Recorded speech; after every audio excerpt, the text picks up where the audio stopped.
Okay, so here is the gate. That's the wall of Vatican City. I'm still in Rome right now. I'm crossing past the gate and I'll be in Vatican City. But it looks so grand right now. Can't see anything right now because it's all just blocked by columns. It's like 4 sets of columns that hold this massive separator up. So now I'm in Vatican City. Whole different country now. Okay. Oh, look at all the statues at the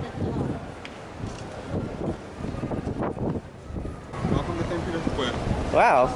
It's not as big as I thought it'd be, but it's very big. Now that I can actually see it without the sun, it is. Oh.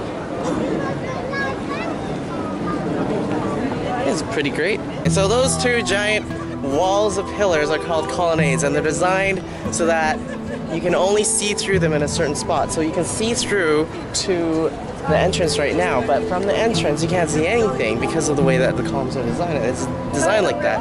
But both of the colonnades go around and they represent arms embracing the world. Now this obelisk in the middle there. It's a snub to the Roman Empire, okay? So Rome tried to kill us. They tried to put an end to the Christian movement, and that was one of the last things that Peter saw. And so by bringing it here, this is almost like the church, like Father Robert Barron said. Look at where we are now. You tried to kill us, and we have this monument as one of the last things that St. Peter saw before he died, and was still alive and flourishing while 1.3 billion members. I wondered about all the statues on top of the rotunda. Those are saints on both sides there, and the 12 apostles are at the top of the basilica. Very well designed and built for sure. So I guess I stepped out of Vatican City without even knowing. It's just the walls, that's why. Of course it is the smallest country in the world. Duh. Canadian Embassy, Taiwan, I don't know what flags those are. And there is, what is it? Armenian Embassy, and there's another country here. Okay, so right behind me there is something very important. I don't know what it is, but I've seen it in pictures, and I've seen it on that movie, that horrible Tom Hanks movie, Angels and Demons, right there. And look at this, even outside, they have tiles for the blind to navigate themselves through here.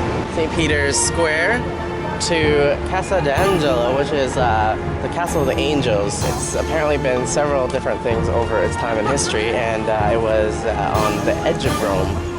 Right beside Castel Sant'Angelo, I can't say it, is the Tiber River, which runs right through Rome, and this is the Bridge of Angels. So you can see all the angels on the bridge there.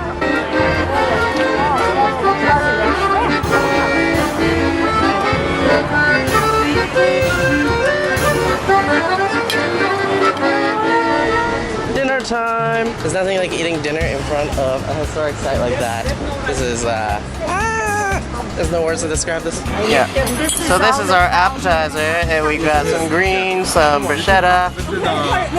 We got, I don't know what that is. We got mozzarella balls, we got fried stuff, we got prosciutto, prosciutto, melon. In the name of the Father, and of the Son, and of the Holy Spirit.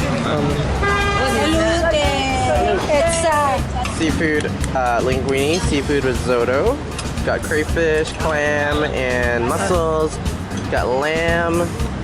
We got a seafood dish here. This is a real carbonara. And we got cheese and chicken, and pizza, and spaghetti.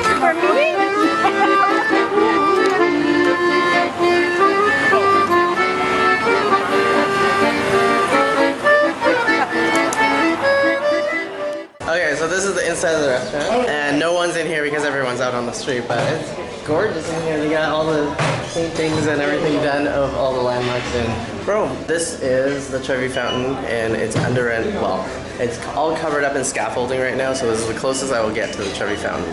We were walking along the River Tiber, and as you can see in the background there's the Castle of the Angels, and there's a little cruise going on behind me there, right along the river, and I love these old trees as well. We are going to a secret location that Father Matthew is going to bring us to, so who knows what it's going to be.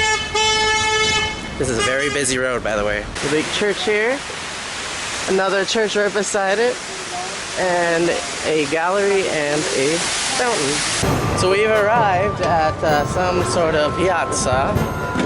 You can see what appears to be a church, and then an obelisk. So inside one of those buildings is a church, and both churches are actually mirroring each other. So right now they just completed a mass, and I'm looking inside. It's absolutely gorgeous in here. Every church in here seems to be gorgeous in Italy. This is the chapel of St. Anthony. Here's the other side of the square. As you see, the two mirroring churches against each other. And there's a gate. So when you look through the gate, you see an obelisk and two churches on either side. Flamingo.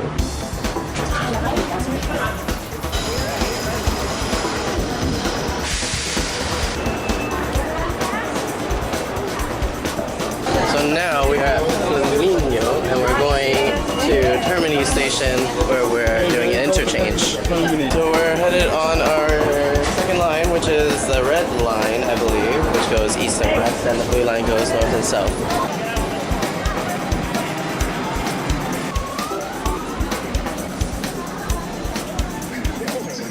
Hey, got a seat! There, have a seat. There's everyone. So I think I've stepped on a ghetto train because this train is like super old. I gotta go close to it.